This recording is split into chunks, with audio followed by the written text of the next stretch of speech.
Good morning, students. Today we are going to study English, Unit 1, Chapter number 1.2, Who's the Greatest. Now, this chapter is about Emperor Akbar and his one of the nine Navratnas, Birbal. So, this is a very interesting chapter. Let's go through it. Emperor Akbar or Akbar the Great is known as one of the greatest rulers in the world, not just because he had a vast empire, a very strong army, untold wealth, but because he was a good human being. He cared for his subjects. He had great respect for scholars, writers, poets, and artists belonging to different religions. He was a patron of art and culture. Now, this is a short introduction of Emperor Akbar. Emperor Akbar had a huge army, a very big empire, means you can say untold wealth means the wealth we can't measure. All this he had, but people knew him because he was a very good human being. He cared for his people. He had respect for different scholars, writers who were in his kingdom. Also, they belonged to different religions, but he never discriminated between them. Also, he was a patron of arts and culture. Patron means he was a real true valuer of art and culture, means he knew the value of art and culture.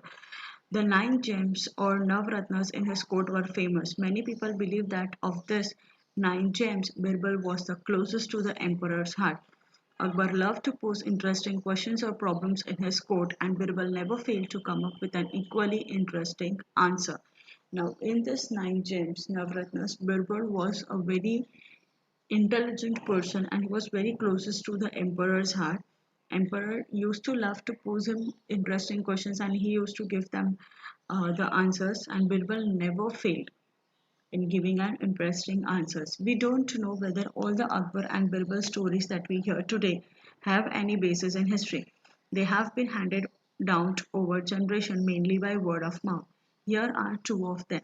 Now many Birbal and Akbar stories are mouth told, so we don't know that they are exactly true or false, but we will have a look at them. One day, the emperor entered the court with a very serious expression on his face. As soon as he was seated, he said, I have a question for all of you. What should be the punishment for someone who pulls my mustache? Now, one day, the emperor entered the court and he said, he had a very serious expression on his face, and he said that, I have a question for all of you. What should be the punishment for those person who had pulled my mustache? The court was stunned. Pull the emperor's mustache. It was unheard of. Mustache means mooch, that we call. So everyone was telling that how dare emperor's mustache, and who will touch it?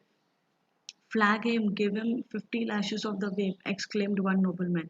One person told that you beat him, give 50 lashes of that pattas and all. That's not enough. Put him in jail without food and water, said another. Other one said that no, that's not enough. Put him in jail and don't give him food and water. Whip him, beat him up, hang him, cut off his offending hands. The agitated courtiers began to cry out. Now the third person who was very angry, he told them, you beat him, you scold him, you hang him to death, you cut off his offending hands. Only Birbal was silent. He was even smiling a little. What do you say, Birbal? What is your opinion? In my opinion, O giver of peace of the world, the offender should be given his favorite sweetmeats. Now, Birbal said that, uh, Emperor, in my opinion, the person who have pulled your mustache should be given his favorite sweet. Raja Birbal, are you out of your mind? Give sweets for such a grave offense. The courtiers began to say. Birbal smiled and offered an explanation. Yes, who should be so bold as to pull the emperor's mustache? Only his own grandson. Means Raja Birbal was telling that you should give that sweetmeats. How mad you are. Birbal told that, yes, no other person will be as bold as emperor's grandson to pull his mustache.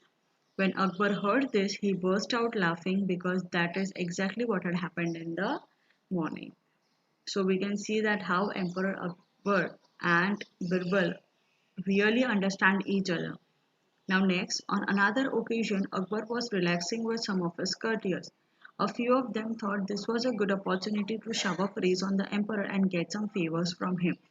They began to compete with each other in praising Akbar. Now, this was our second story.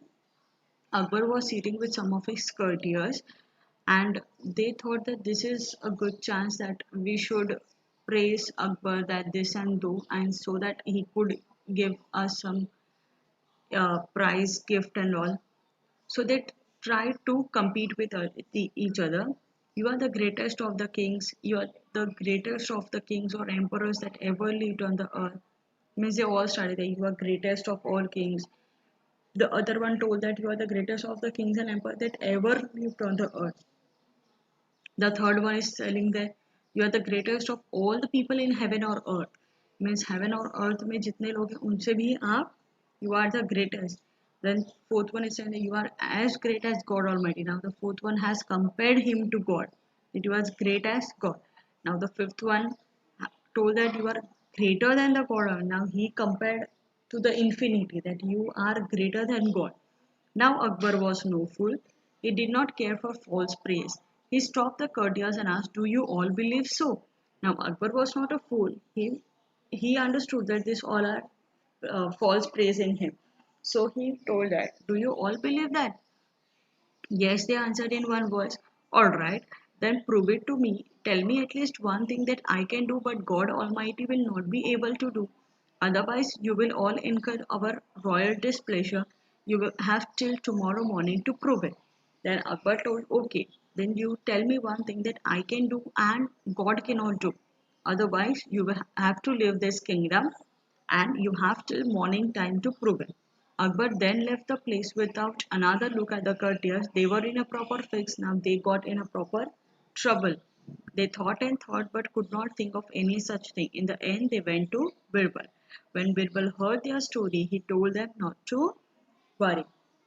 Means Birbal was such an intelligent person that when he heard all these things, he told all of them that you don't worry. The next morning, the court was full. Everyone was curious to see what would happen next. Well, said the emperor, have you found a good answer to my question, or are you ready to leave the court forever? The emperor asked the courtiers that have you found a good answer to my question, or are you ready to leave the court? Just then, Birbal stepped forward and blowed below. Please don't be angry with those who think you are the greatest. There's certainly at least one thing that you can do, but the God Almighty cannot. Birbal told that Almighty Emperor, don't be angry with all this because there is one thing that God cannot do, but you can do it. Akbar looked at Birbal thoughtfully, and what is that one thing? When you want to punish someone, you can banish that person, you can throw him out of your kingdom. But God's kingdom extends everywhere. The Almighty cannot banish anyone from his kingdom. Then Birbal gave a very intelligent answer that if anybody does any mistake or any offense or any crime, you have the right to punish him. You can banish him or you can throw him out of your kingdom. But God's kingdom is everywhere. God will not punish him or throw him out of his kingdom. Akbar's face was lit up with a smile. That was very clever, Birbal. While showing how I have an advantage, you have also shown that God is greater, I believe you. Then Akbar understood that God is almighty because God is really greater. God will not punish anything, but we person are so foolish that we punish others, we scold at others. This is a very bad habit. Akbar was so pleased with the answer that he forgave the courtiers for their stupidity. Means he was so happy that he forgave that courtiers. I hope you have understood this chapter. There are meanings, you have to write these meanings 2 times.